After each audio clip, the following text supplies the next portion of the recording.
The Gospel according to the first chapter of John. Lord.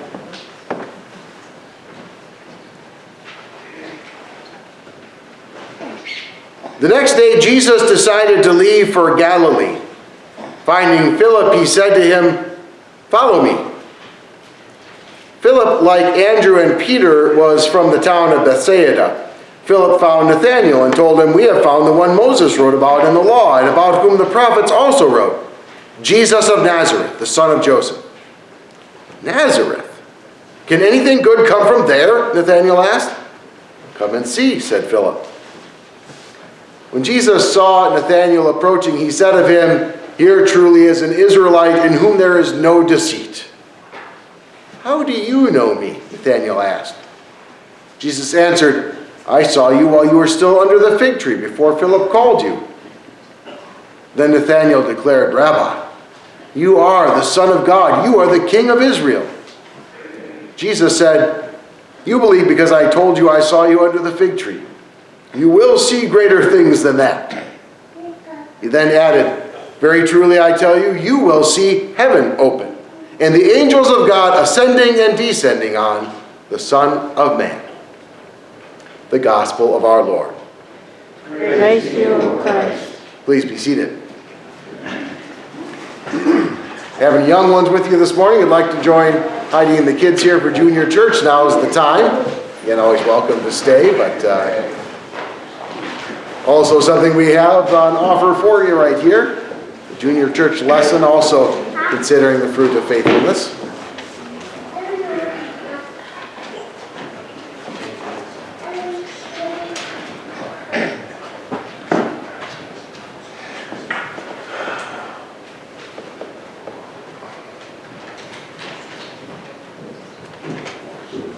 Brothers and sisters, allow me to put the point about faithfulness in a very silly way. So you're at your house and somebody comes pounding on the door, you open it up, and they say, "Good news, I can make everything in your life better, you just have to trust me implicitly from now on." Would you trust them at that point? Of course not, it's a silly illustration, but an important one. Let's make it a little less silly. Let's say that you go to the door and it's a shiny angel who says exactly the same thing. "Good news, I can make everything in your life go perfectly from now on. You just have to do exactly what I say." Would you trust that shiny angel? I mean, angels are more powerful, I suppose. But notice in the words that I offered, I didn't even give you an indication that this is an angel from the Lord. I mean, I would be doubtful. I don't know what this is, who this is. I might say some dumb things out of fear, I suppose, but I doubt my heart would immediately turn to trust. And there's a reason for that, a very good reason that should not be ignored. Because a lot of people think that God insists on that kind of blind faith from us, and he does not. Okay, so look at Philip and Nathanael. We don't know much about the background on Philip, other than that Jesus sought him. And you assume that if Jesus sought him, and that Philip was able to say at least what he said to Nathanael in the gospel, that there was some time between them, time for Philip to get beyond just, "Good news, I can make everything better, just listen to everything I say." Because he was able to say, "This is the Messiah that Moses promised us." Plainly he knew some things. He had gotten some time to get to know Jesus, and that established trust. And then Nathanael, he was dubious about Jesus because of Jesus' background. And when he shows up in front of Jesus, when he confesses his faith, it's because Jesus had seen him beforehand, and that was evidence. That wasn't blind faith. It was based on the evidence of the fact that Jesus had seen him in advance. And notice, Jesus doesn't chastise him for not believing. He only says, "You're going to see even greater things than these.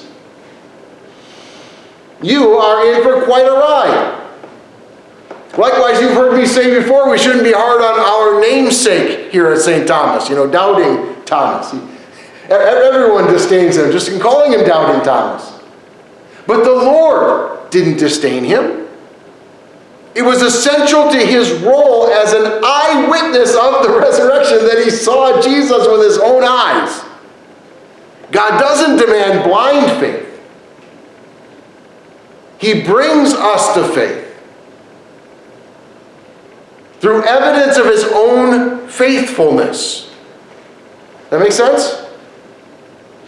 So when we talk about faithfulness today, it's going to be in that context. So you look at the first lesson. I said that's the one we're going to be focusing on, even though so far I've only mentioned the gospel. And you see the calling of Samuel as a young boy, and you probably ask yourself, what does that have to do with Galatians or faithfulness or what I've been talking about so far? What it has to do with it is that Samuel is a beautiful illustration of faith and faithfulness. And those two words are far more connected than we give them credit for.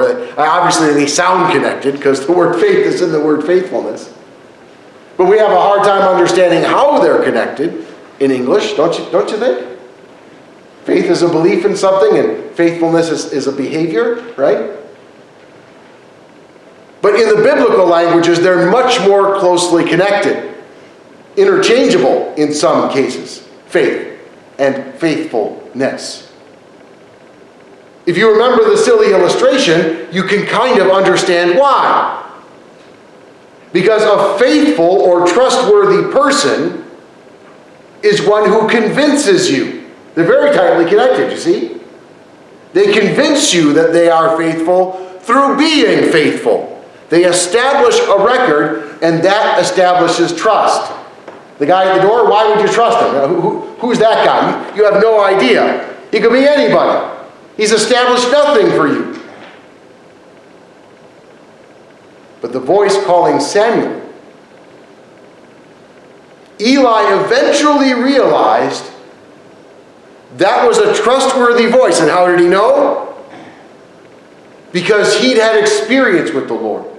The people of God had had experience with the Lord. They hadn't heard from him recently. That's something that's in our text, right? The word of the Lord was rare. That doesn't mean they didn't have Bibles. I mean, they didn't have Bibles like we have Bibles. They weren't that common. But that was like all the time. They weren't that common. You had to go to some place to hear it, typically. And they did. When it says the word of the Lord was rare, it means God had not sent prophets recently. They were used to that in Israel. They were used to somebody with a direct connection to God.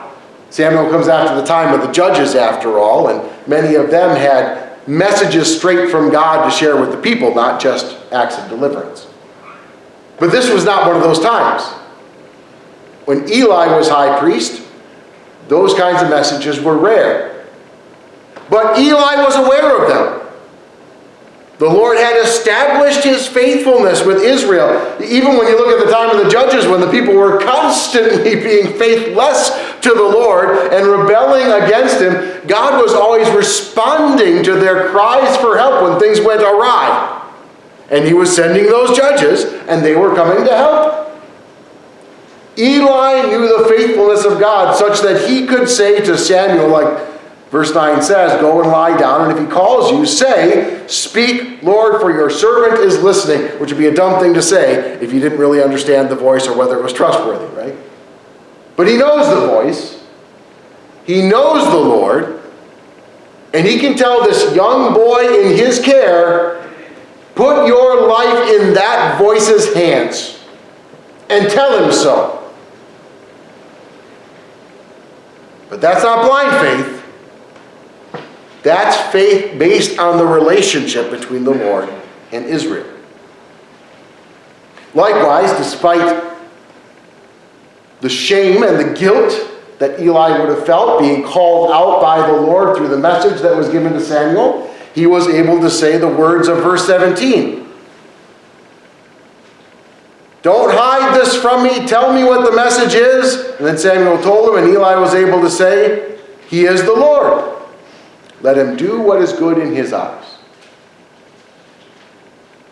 The Lord had established himself as a faithful person. And so, like we do before we have communion, right? we are able to confidently come to the Lord despite what we've done wrong, despite our faithlessness, and know that he will keep his promise to deliver us from sin, to take it away. He is faithful, and that encourages faith in us so that we can do that even under the worst of circumstances. All right, that part's pretty easy, but it brings up something a little more practical. Something that you can start to use in your everyday life. Something that you can connect with what's then said about Samuel. So look at the last verses of the text, verses 19 and 20. The Lord was with Samuel as he grew up, and he let none of Samuel's words fall to the ground. And all Israel, from Dan to Beersheba, recognized that Samuel was attested as a prophet of the Lord. Every once in a while I like to point out some fascinating change in the translation between the 1984 NIV and the 2011 NIV. Does this verse sound familiar enough that you know what the word was before? Where it says attested? Faithful. Let me look at that again with you. All Israel from Dan to Beersheba recognized that Samuel was faithful as a prophet of the Lord. It's not a bad change in translation, because that's the connection, isn't it? When his words weren't allowed to fall to the ground when he spoke for the Lord, when they were upheld by God, he was attested. Or in other words, the people were inspired to trust what he said. Right? There's that special connection. That's not new. That's what I've already been talking about. But what it says at the beginning of that verse, that the Lord was with Samuel as he grew up, that connects us to the beginning of the text. And that connects us to something that is true about our own lives.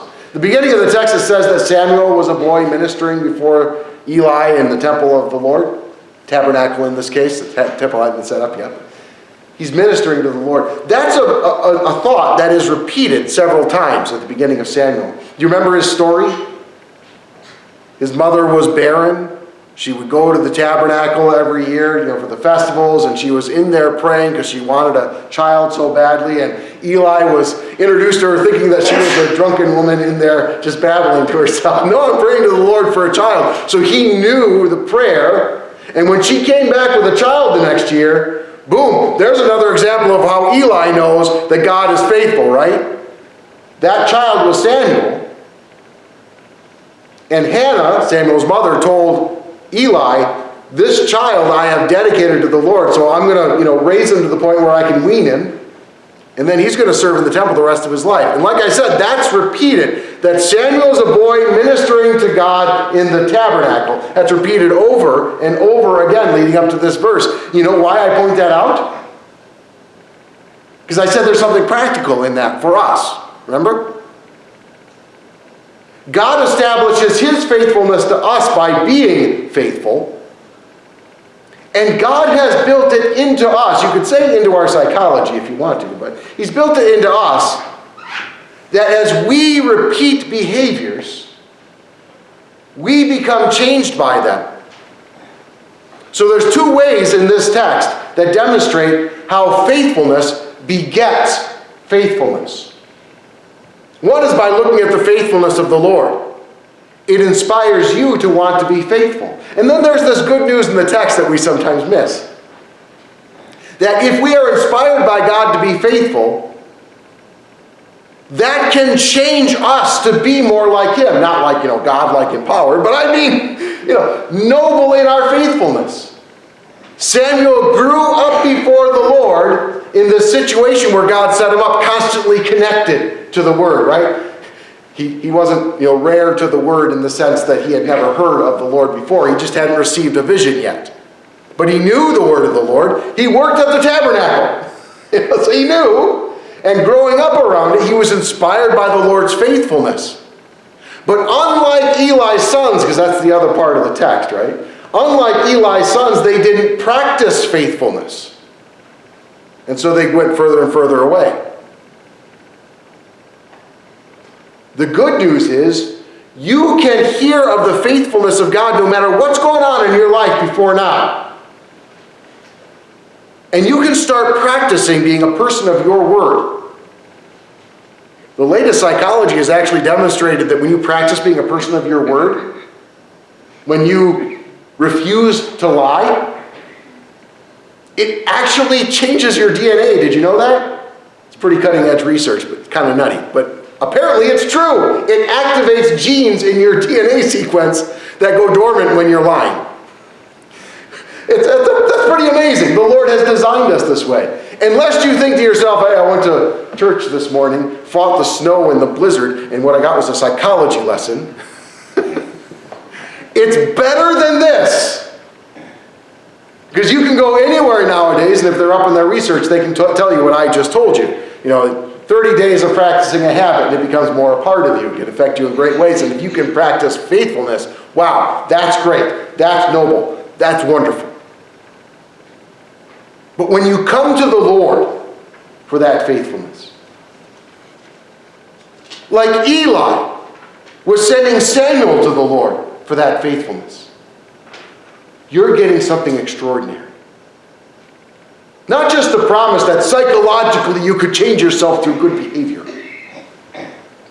but that no matter what has happened in the past, the number one ruling authority in the universe is still going to be, what do we say in our services before communion? He's still going to be faithful and just and forgive your sin and purify you from all unrighteousness. Eli knew that from the experience of the Israelites being faithless and then God being faithful, and then being faithless and God being faithful, faithless and God being faithful.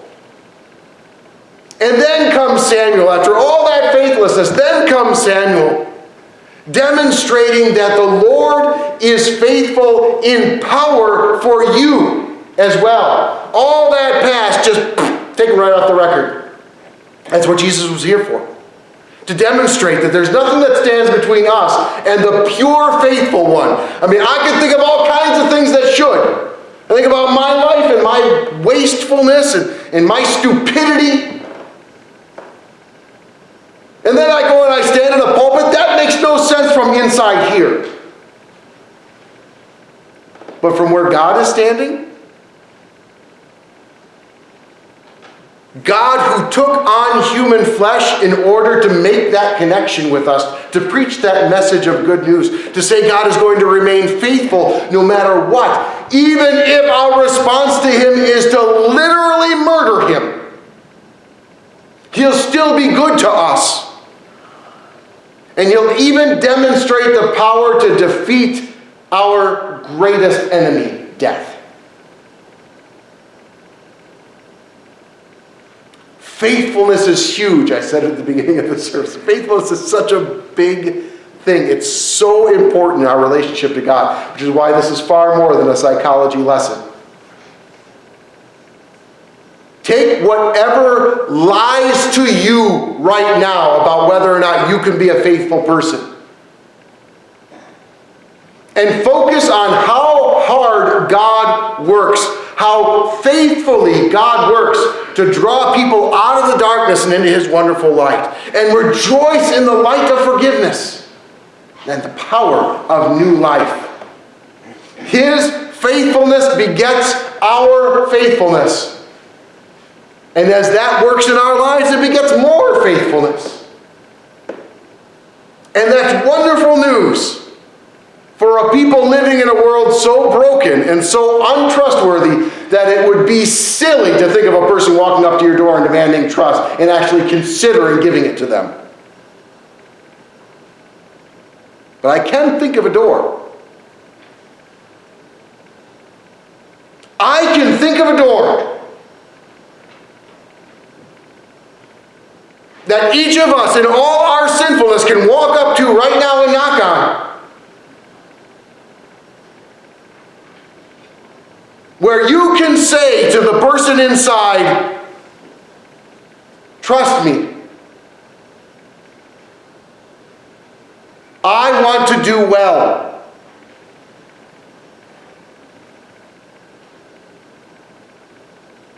And his power to purify is so strong that he will invite you right in. He will treat you as a daughter or a son. And you will know the power and the joy of faithfulness. Amen. Please stand.